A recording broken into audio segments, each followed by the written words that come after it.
আজ 17 নম্বর আদালতের এজলাসে এক অদ্ভুত মামলা উঠেছে।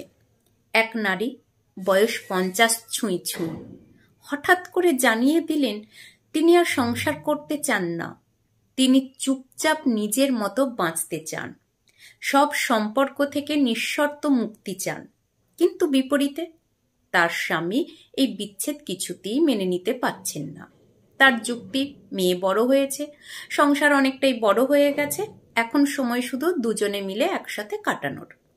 তবু অনুপমা, সেই নারীর নাম, তার নিজের মতো করে বাঁচতে চাওয়ার সিদ্ধান্ত অটল।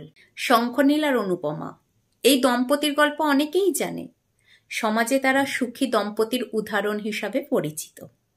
25 বছরের সংসার, একটি মেয়ে, সব মিলিয়ে বাইরের চোখে নিখুঁত পরিবার। অথচ আজ অনুপমা দাঁড়িয়েছেন বিচ্ছেদের জন্য কোর্টের রায় চেয়ে। বিচারক প্রশ্ন করেন, আপনার স্বামী কি অন্য কোনো সম্পর্কে জড়িত? অনুপমার হাসি মিশ্রিত উত্তর, আজও ওর জীবনে আমি ছাড়া কেউ নেই, আমি ওর সবচেয়ে প্রিয়। তাহলে কি কোনো নির্যাতন? গায়ে হাত তোলেন? না, ওরকম কিছু না। আমি নিজেও আয় করি, একজন কর্মজীবী নারী। আমার ওপরে অত্যাচার করার সাহস হয়তো ওর হতো না, বললেন অনুপমা। তাহলে কেন? বিচারকের এই প্রশ্নে জমে থাকা এক নদীর জল একসাথে বয়ে গেল। আজকের ভালোটা দেখেই আপনি বিচার করতে চাইছেন, বিচারক মহাশয়? কিন্তু কেউ দেখেছে আমার গত 25 বছরের ক্লান্তি, প্রতিটি দিনের অভিমান, প্রতিটি রাতে চুপচাপ কাঁদা?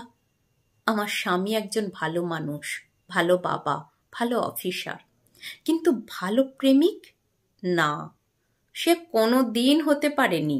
আমরা প্রেম করে বিয়ে করেছিলাম, বিশ্বাস ছিল এই সম্পর্কটা হবে বন্ধুত্ব, ভালোবাসা, যত্নে মোড়া। কিন্তু বিয়ের পর সেই প্রেমিক হারিয়ে গেল। বউ হওয়া মানে রান্না শেখা, কাজের ভার নেওয়া, শাশুড়ির অপমান সহ্য করা, এ সবই যেন স্বাভাবিক হয়ে গেল। আমি তখনও আয় করতাম, তবু সংসারের প্রতিটা দায়িত্ব নিজের কাঁধে নিয়েছিলাম এই আশায় প্রেম ফিরে পাবো। কিন্তু তেমন কিছুই হলো না। শাশুড়ির গঞ্জনা, শারীরিক কষ্ট, অফিস আর ঘরের চাপ, সব কিছুর মাঝেও আমি চাইতাম আমার স্বামী একটিবার পাশে এসে বলুক, চলো আজ দুজনে মিলে কাজ করি। কিন্তু সে চুপ থেকেছে। সন্তান হওয়ার পর শরীরে কিছু বদল এলো, চোখে ঘুমের অভাবে কালি, গায়ে ক্লান্তি। তখন আমি বুঝলাম তার দৃষ্টিতে আমি কেমন যেন অচেনা। অফিসের চটকদার সহকর্মী তার কাছে হয়ে উঠল বেশি গুরুত্বপূর্ণ। আমি শুধু এক সংসার সামলানো মানুষ, প্রেমিকা নই। একবার নয়, বহুবার বলেছি আমি আবার প্রেম পেতে চাই, তোমার প্রেমিকা হয়ে থাকতে চাই। সে শোনেনি। আমি তবুও থেকেছি, কারণ মেয়েটার মুখের দিকে তাকিয়ে বাবার স্নেহ থেকে তাকে বঞ্চিত করতে চাইনি। কিন্তু আমার স্বামী, সে কি একবারও আমার অভিমান বুঝতে চেয়েছে? সে আমাকে দিয়েছে সবচেয়ে ভালো বউয়ের খেতাব, বন্ধুদের সামনে আমার সহ্য শক্তির প্রশংসা করেছে, কিন্তু নিজের ভালোবাসাটা কোনো দিন তুলে দেয়নি। আমি তাকে একটিবারও আমার পাশে পাইনি, একটিবারও সে আমাকে জিজ্ঞেস করেনি তুমি কেমন আছো। সে নিজের মতো জীবনের স্বাদ নিয়েছে, বন্ধুদের সাথে ঘোরা, রাত জেগে আড্ডা, নিজের সময়কে নিজের মতো করে কাটানো। কিন্তু আমার সময়?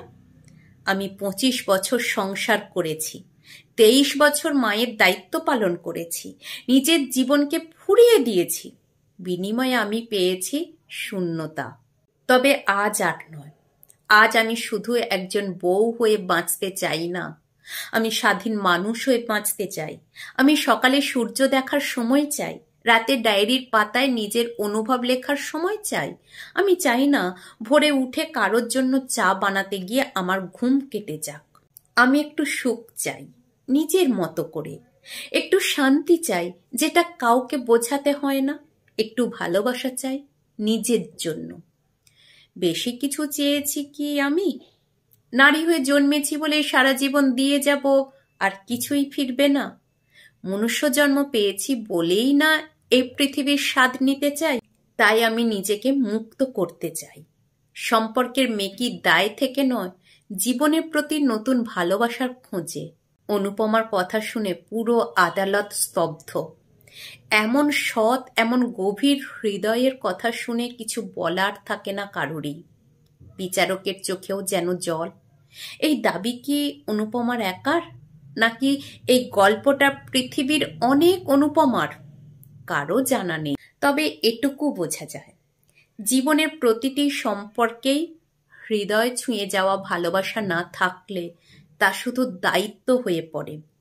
আর দায়িত্বে মন তুষ্ট হলেও আত্মা হয়তো চুপি চুপি কাঁদে।